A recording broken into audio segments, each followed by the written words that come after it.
I know we've been talking a lot about pitching, and for good reason. The Cardinals need it. But today we're going to shift our focus to another area that might need a little bit of attention if they go and get all that pitching we think they're going to go for. The outfield. Yes, I said the outfield. This is Locked on Cardinals. You are Locked on Cardinals, your daily St. Louis Cardinals podcast, part of the Locked on Podcast Network, your team every day.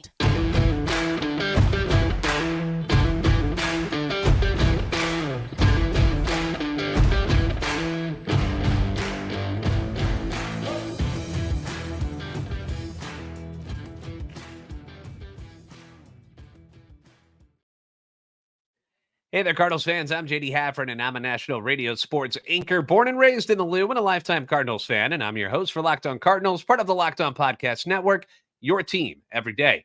You can follow me on Twitter X at JD Sports Radio, as well as the podcast at LO_Cardinals. Want to thank those of you who make Locked on Cardinals your first listen every day. We are free and available wherever you get your podcasts. You can also find us on YouTube if you're looking for the visual side of this show. We do have that up on the YouTube.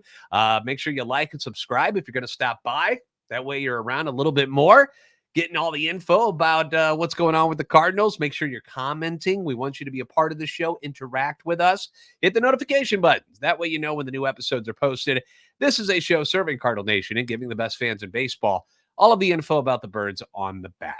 So today, got a couple of things I want to cover. We're going to get to the Gold Glove nominees, which were announced today by Rawlings. But I want to talk about another area that the Cardinals could use some help in, and that's the outfield. And I know we talk about this. We're like, oh my gosh, I thought we have too many outfielders. We've got a log jam of outfielders. I thought that's what was going on. Well, on the surface, that's kind of true. But if you end up moving some of these outfielders to go and get the precious pitching that you're so short of, then that puts you in the market to possibly add an outfielder. Okay. So as of right now, we've got, we'll just go from left field across Tyler O'Neill, Lourdes Gurriel, Jordan Walker, Dylan Carlson, Alec Burleson, Richie Palacios, Tommy Edman, Brendan Donovan, and Juan Yepes. Those are like your top outfielders that played meaningful innings in the outfield last year. Not people who were at AAA Memphis or could be moving up the system to AAA like Victor Scott. We're not worried about them just yet. Let's just focus on the guys that we had on the field in 2023. Those guys, that's a lot of outfielders. That's a lot of people right there. What is that? 1, 2, 3, 4, 5, 6, 7, 8. That's 9 dudes that played outfield this year. And I'm sure I'm missing 1 or 2 guys. I mean, we had Mercado for a little bit, but they're not with the team anymore. But, Yepes' future, let's start there. Yepes' future with the club, not exactly a bright one right now. He seems like a guy that probably needs a change of scenery, needs to be moved. He's got nowhere to play, all right? If his bat is going to play at the major league level, probably not going to be with the Cardinals anymore. So he's somebody that can probably get moved. Donovan and Edman, we're going to put them as utility guys. They did play outfield, but they also played a lot of infield as well. But they're not full-time outfielders as of right now. There's an argument to be made on whether or not Tommy Edman might be the center fielder next year. But for this particular podcast, we're going to say utility guy, not a full-time outfielder. We'll stick him on the infield for now. Same thing with Richie Palacios, who does outfield and second base. Kind of a utility guy. Going to play more outfield than he does, but he's not one of your core starters, okay? He had to play at the end of the year because everybody was hurt. And as much as we loved him, I don't know if he's going to replicate the stuff that he did at the end of the year. I have no idea. So, but I think he deserves a roster spot, so he's at least going to get a chance, So that brings us down to the core guys. You got Tyler O'Neill, Lourdes Gurriel, Jordan Walker, Dylan Carlson, and Alec Burleson. Now, in my opinion, the only 2 that I'd guarantee that will be back with the club next year, and this is just my opinion. I haven't heard any different, but Jordan Walker, obviously, and I don't think they get rid of Lourdes Gurriel. I think they love the guy. I think they like Alec Burleson a lot. There's no issues there whatsoever. Injuries have derailed the careers of O'Neill and Carlson, but I think if a package had to be made and you tried to acquire some starting pitching, the likelihood of some of these outfielders getting moved is pretty high. And I think Newt and Walker are the guys that you're keeping around, and the other guys are all kind of trade bait at this moment. And depending on who they go after, maybe Newt gets thrown there as well, but I doubt it. So it's an area of strength and numbers for the Cardinals right now. The same could be said about your middle infielders with Wynn and Edman and Donovan, Gorman and Palacios. But this is why you continue to see the names of Tommy Edman and Brendan Donovan in trade ideas, because if you're going to use one of them to get a bona fide top 3 pitcher, you'd still be strong in the areas that they play. So if you subtracted an Edman or a Donovan, yes, they're not quite as good, but you've got depth there. And again, nobody wants to trade Tommy Edman. Nobody wants to trade Brendan Donovan. We're not actively trying to get rid of these guys because there's something wrong with them. We know how valuable they are to this team, to this clubhouse. The guys love them. But if you're going to trade someone good to get someone good, those are 2 names that people who are going to make deals with, you're going to gravitate towards as guys that they'd want on their clubs. So if we agree that Newton Walker are safe and everyone is expendable, that means that you could find yourself in a need for an everyday starting outfielder, right? Humor me with this offseason. We're trying to cover all the angles and possibilities here. We're trying to think outside the box a little bit. Can't talk about pitching every day. So once again, our guys over at redbirdrants.com dropped an article discussing this very thing. They pointed out that the Cardinals were a -1 in WAR, according to Baseball Reference, with the bulk of left field innings going to Tyler O'Neill, Alec Burleson playing the second most in left field, followed by Brendan Donovan and then Lars Nootbaar, Jordan Walker, and Dylan Carlson filled in the remaining innings. Therefore, whatever left fielder is signed must be better than O'Neill and Burleson primarily. Should the team sign a center fielder, then the Cardinals would be pretty comfortable playing a combination of O'Neill, Nootbaar, Carlson, Burleson, and left, depending on who is traded away. So what we're going to do today is put on our John Mozeliak bow ties and pretend that we are trading away some of these guys for pitching. Then maybe we can dip into the market, because this is something that could happen. The Cardinals would end up dipping into the outfield market to see if anybody would be a good fit. Now, the guys at redbirdrants.com came up with 4 names, and they were pretty solid ones. It was hard to get better than that. Like I went through the free agent outfielders to be, it was like, yeah, these all make some sense. So we'll unveil them and discuss them next right here on Locked On Cardinals.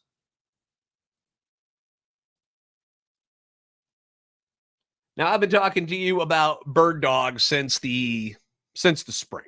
And a lot of you guys jumped on board. You picked up some shorts, game-changing shorts, as I like to call them, for yourselves. And I'm sure you loved them. All right.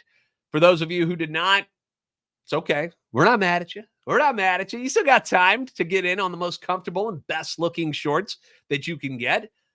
I personally wear them for all sorts of occasions because they're that comfortable and they look nice. Like, you know how like your wife or your girlfriend, you put something on and they'll be like, maybe you'll change that.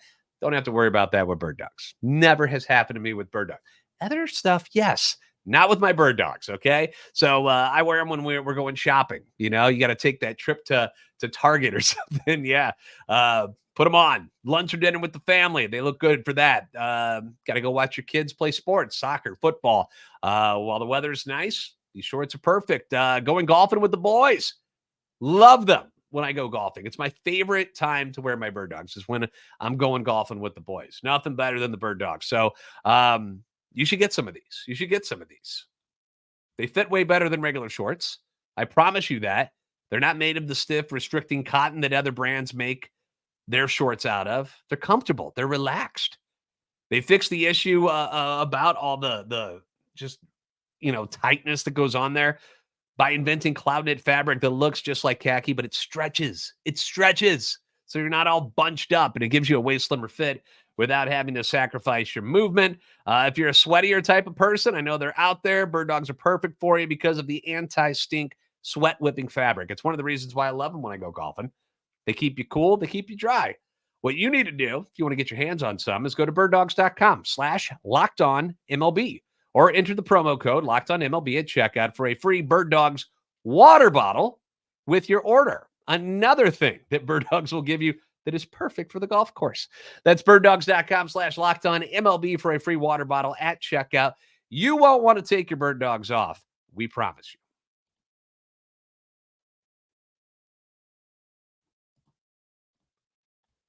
Once again, thanks for making Locked On Cardinals your first listen every day. You can leave comments on YouTube as well as on Twitter X anytime you guys want to. Your feedback is always welcome and encouraged. I've been enjoying the conversation with other Locked On Cardinal fans during these playoffs. Even though our team's not playing, we've got a lot of interest because we're baseball fans. So get in on the conversation. Speaking of a conversation, credit to Thomas Galvane at redbirdranch.com for putting this. It's a list together of outfielders that may or may not be a fit with the Cardinals next season if some trades were to occur. Obviously, if they don't move anybody in the outfield, there's nowhere to put anybody new. So there's no reason to go shopping for any outfielders. But I think we can all agree that after they spend money on whatever free agent pitchers they bring in, they're probably going to move a couple pieces to try to get their hands on another one. Okay. So here's the top 4 that they came up with at redbirdranch.com. First on the list is one Kevin Kiermaier. All right. Now, my wife would be very upset if Kiermaier came to the Cardinals. She thinks he is an extremely attractive man, a fox, if you will, and is actually begging for her Reds to bring him over for next season. But this is not about her. This is about the Cardinals. And here's what Thomas says about Kevin Kiermaier. He is known for his defensive prowess in center. In his 10-year career, he has accumulated 92 outs above average with 12 outs above average just this past year in Toronto. Kiermaier has also shown the ability to hit well, particularly against right-handed pitchers. His career OPS plus against righties is 105 with a slugging percentage in the low 400s. He would immediately slide into the center field position for the Cardinals in 2024. The 33-year-old isn't a stout offensive player, but the Cardinals can live with an OPS in the mid-700s if his defense stands the test of time. Now, should the Cardinals sign Kiermaier, that would give them more flexibility across the field. Any one of Tommy Edman, Nolan Gorman, or Brendan Donovan could become huge trade pieces for a starting pitcher. His signing would also allow the Cardinals to trade one of Tyler O'Neill or Dylan Carlson, assuming they are on the trade block. Additionally, Lars Nootbaar and Jordan Walker can be the primary players in the corner spots in the outfield. Now, I've been a fan of Kevin Kiermaier since he was with Tampa Bay, and I'm talking about early years with Tampa Bay, because he would do Jimmy Edmonds type of stuff in the outfield. I am a sucker for a good defensive player. I always have been. My favorite player, Ozzie Smith, who wasn't a great hitter. You know, he was solid. He got better as time went on, but the defense, man, the defense is huge, especially in center field. And Lord knows we love our center fielders in St. Louis. We want them to be really, really, really good defensively, and that's what he can provide. And like Thomas mentioned, finding someone who hits righties better than Dylan Carlson, which isn't too hard to do, would be a nice piece to have. Now, be warned, injuries are a thing with Kiermaier. He played in 129 games last year, which is plenty for me. Like if he came to the Cardinals, played in 129, I'm good with that. That's solid. But he's only played more than that in one other season. That was back in 2015 when he played in 151. He's had one other 129 game season under his belt, and the rest of them, injuries kind of get the best of them. The Cardinals don't need every hitter to be a superstar slugger. Like the idea that we need a guy who's a Gold Glover, clubs 30 home runs, hits 300, steals 30, like that. We can't do that at every position. You don't have to do that at every position. So if he can stay healthy, then he and Carlson can hold down the fort in center field for the season. If, Carlson's not dealt, I would like this signing if that's what took place. Carlson hits the lefties very, very well. Kiermaier would be on the other side and can go up against the righties. Made $9 million this past year with Toronto, so it wasn't like it's going to cost you a crap load of money to sign this guy. I like it. I think it's a good fit. Next on the list is someone we are all very familiar with, and that is former Cardinal Harrison Bader. Oh, yeah. Bringing Darth Bader home would be fantastic. Fans would love it. He's obviously very comfortable in St. Louis, and I've always been a fan of his attitude and his energy that he brings to the clubhouse, something I think This Cardinals team sorely missed last year. You had Nootbaar going on the IL multiple times, and he's kind of the charismatic guy that you see on the field all the time. And with him not around, it just didn't look like the dugout was lifeless sometimes. And I know losing is a big part of that, but at the same time, like you're watching the playoffs right now and you see the Phillies losing their minds when they hit a home run. Like, I want that kind of energy all the time. I don't think it needs to be a playoff game for you to be excited about your teammates and stuff. I mean, there were moments we saw the Cardinals would hit a meaningful home run in a game and nobody would budge. It was just like like a morgue down there. And Harrison Bader would help change that. I mean, imagine getting the band back together again with Nude O'Neill in left, Bader Carlson in center, and then Walker in right field. Like, that'd be cool. Here's what Thomas from RedbirdRants.com had to say about Bader. Bader is a slightly less polished fielder than Kiermaier, but he is 4 years younger and may be more apt to sign with St. Louis for a reunion tour.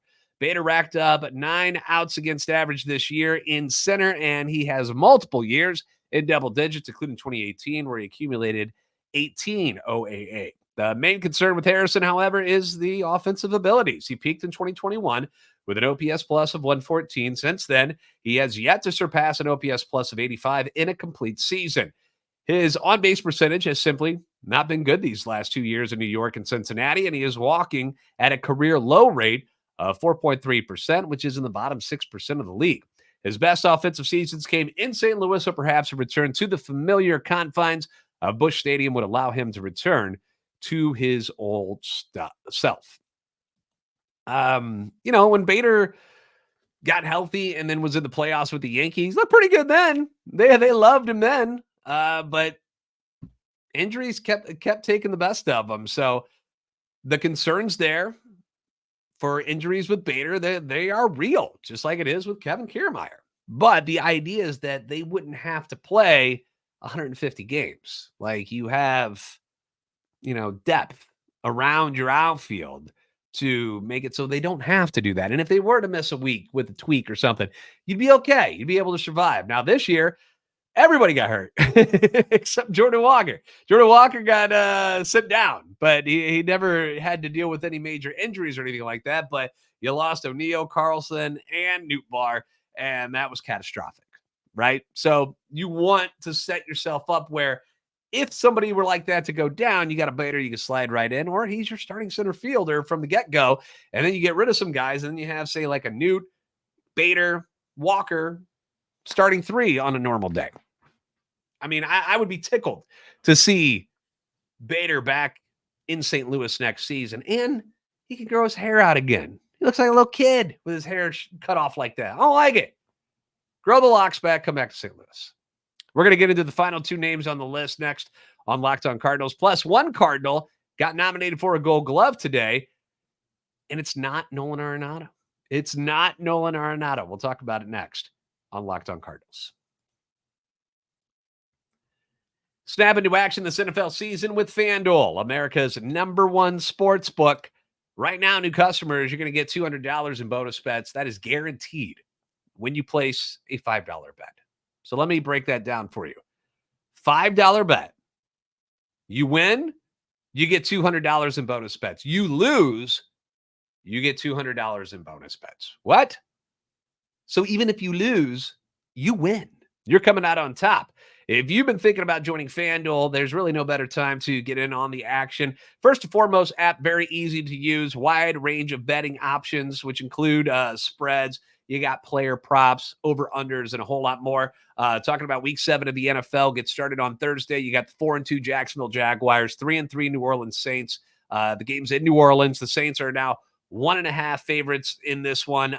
Jags quarterback Trevor Lawrence had that knee injury, but has progressed well enough. Looks like he's going to go. So you saw that line change a little bit from yesterday. Got the over-under. That hardly moved. It's now at 39.5. And again, the Saints D has been very good this season. None of their games have yet to reach a combined 39 points. So the under kind of stands out to me on that one. So visit FanDuel.com/lockedon. Kick off the NFL season. Win big. FanDuel, official partner of the NFL.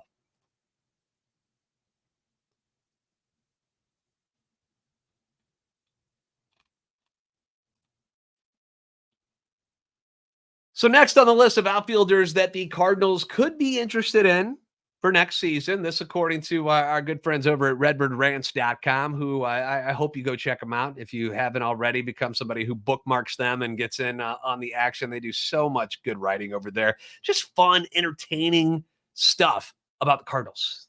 Like, that's great. So next on the list here, we got Lourdes Gurriel Jr., currently playing with the Diamondbacks in the NLCS against the Philadelphia Phillies, the juggernaut Phillies. Thomas says this about Gurriel Jr., that in his 6-year career, Lourdes Gurriel Jr. has a career OPS plus of 118 and an OPS just shy of 800 at 791. Gurriel primarily plays left field, but has also seen some time at first base, although those appearances have decreased over the years. Gurriel has also played up the middle in the infield, but he hasn't logged innings at shortstop or second base in quite a while. He would be the Cardinals' primary left fielder. Gurriel Jr. has also been a supreme hitter with runners in scoring position. Triple slash of 295, 341, and 470 would immediately improve the Cardinals' woes in those situations from 2023. Says Gurriel's defense is right about league average, as he tallied 1 OAA this year in left field. That's outs above average. Should the Cardinals sign Gurriel, one of Tommy Edman, Dylan Carlson, Lars Nootbaar, or Tyler O'Neill would have to play center field. Gurriel's signing, since he is primarily a corner outfielder, complicates the roster and truly would create a logjam. However, his bat would be significantly better than Dylan Carlson's or Tyler O'Neill's, despite the latter's former MVP showing in 2021. Should the Cardinals sign Lourdes Gurriel Jr., the team's defense would take a hit, but their offense would surely improve. Now, I like Lourdes Gurriel Jr. Clearly, offense, as Thomas mentions there, is what he's best known for. Like, he's not a scrub in the outfield, but he's more of an offensive threat. And I think that Lars Nootbaar and Dylan Carlson can man, if those are the two that are left, they can man center field just fine. I'm not concerned about that at all. We know Tommy Edman can do it as well. The dude was shockingly amazing in center field this year. I mean, did anybody else find that wild that at one point Tommy Edman, the Gold Glove second baseman who had to move to short, was now playing center field and doing it really, really well, like amazingly well. I mean, I was like, I cannot believe he's pulling this off, but he did it. Can he do it again? I don't know if he could play center field, full time, but move him around on the infield, and then he was fine there to me. So if you had to move on from O'Neill, which I think a lot of us are ready to do, and having a Gurriel, Nootbaar, Walker outfield, although not the best defensively, certainly provides more punch to that lineup, if that's what you're looking for. He's going to be 30, so a big long-term deal probably out of the question. I mean, he's not going to ask for like 7 years or something like that, I wouldn't think. I'm not sure Arizona lets him get away, to be honest with you, because they got a very young outfield with Thomas in center, Corbin Carroll in right, and then Gurriel in left. They're not really spending any money on those other two yet, so I don't see why he wouldn't just stick around in Arizona, but you never know. 24 home runs, 82 RBIs. I don't know if Arizona wants to let that get away. But if you want to go the offensive route, then he is certainly someone who belongs on the list here. And speaking of offense, other than Shohei Ohtani, not a bigger offensive bat that's going to be on this free agent market this offseason than that of the guy who comes in at number 1 on this list, and that is former NL MVP Cody Bellinger. That's right. Now, he and the Cubs have a mutual option at $12 million for 2024, but he ain't sticking around for that. Not after what he just did in Chicago, 307, 26 dingers, 97 ribbies in 130 games. He is not playing for $12 million this year. He bet on himself after the shoulder injury that gave him so much trouble for the previous 2 seasons. Apparently, it did heal, and he was finally healthy. And they tried to tell everybody, they're like, look, the shoulder was a problem. It is healed. We're good to go. Who wants Cody Bellinger? This after, the Dodgers were like, nah, we're moving on. The Cubs took full advantage of it. They took a flyer on him. gave him, I think it was like 17.5 this year, and then the $12 million mutual option.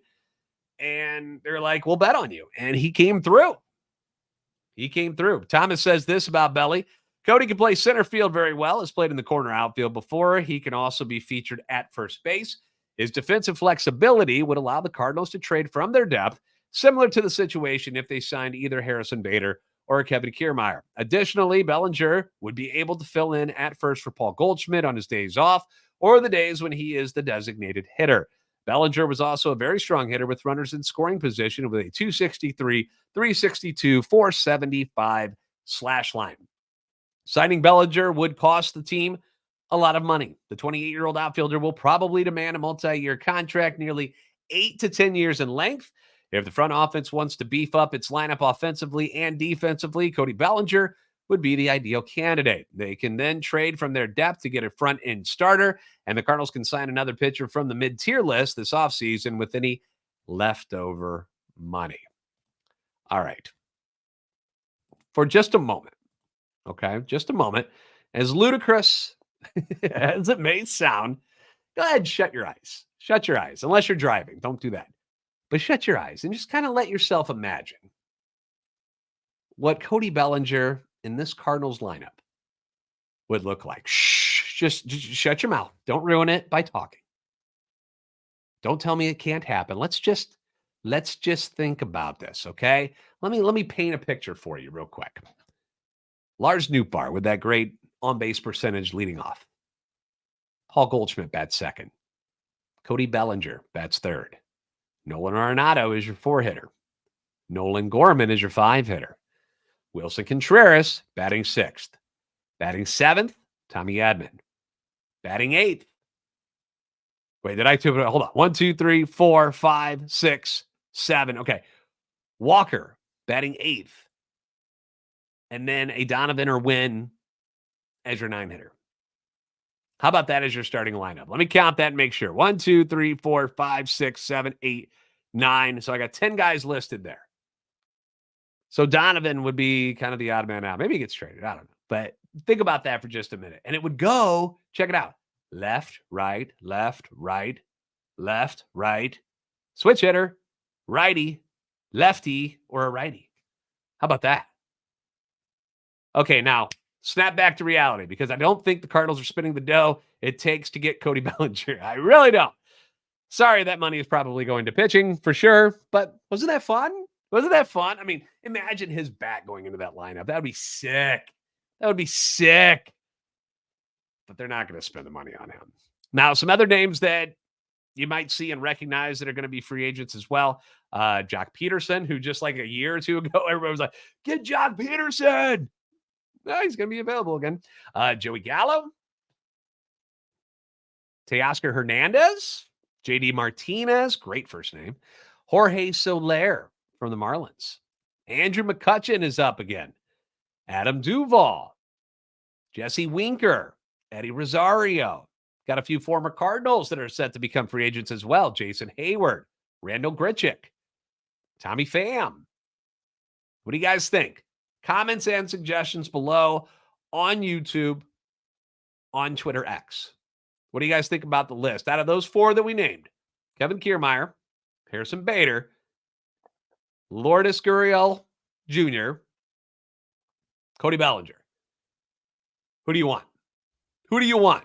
And just remember, if you sign somebody like Bellinger, there's not as much money to go get yourself a pitcher. Just remember that.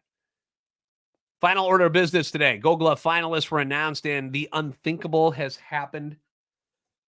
Nolan Arenado is not a finalist. It happened. His string of 10 consecutive Gold Gloves will end this season. I blame the guys over at Locked On Pirates. I blame Ethan. He was the one who was talking smack before the season, telling me how Brian Hayes should have won last year, and he's going to take it from Nolan Arenado this year. I said, you stop your nonsense. Not going to happen. Cardinals are going to win the division, and Nolan's going to win another glove, maybe a platinum. And none of that came true. And it's a shame because Nolan Arenado is still an elite third baseman, as elite as anyone else in the league. But this year, he just wasn't as good. people were better than him. The Pirates, Brian Hayes. The Rockies, Ryan McMahon. And the Braves, Austin Riley. Your finalists over at third base, Arenado. And Ethan's not wrong. Hayes should have won the award last year, probably. So he'll be my pick this year. Perhaps this will inspire and motivate Nolan even more for next year when the Cardinals Revenge Tour takes place around the country. Because that's what's coming. One Cardinal was nominated for a Gold Glove this year. Congratulations to Tommy Edman, finalist for the Utility Gold Glove Award that was won by Brendan Donovan last year as a rookie. Edman played 51 games at second base. He had 40 starts, 48 games at shortstop, 46 of those starts, 42 in center field, 37 of those starts, and 6 in right field. All 6 of those were starts. Made just 8 errors on the season, and none of them happened when he was in the outfield, which is the place that was the most foreign to him out of every spot that he played. So Tommy Edman's good. Great utility player. The other finalists in this category, kind of tough. You got the Dodgers' Mookie Betts, who's also up for the Gold Glove in right field, and the Padres' Ha-Seong Kim, who was also a finalist at second base. So maybe they win their Gold Gloves at those positions, and then it's Tommy's for the taking in the utility role.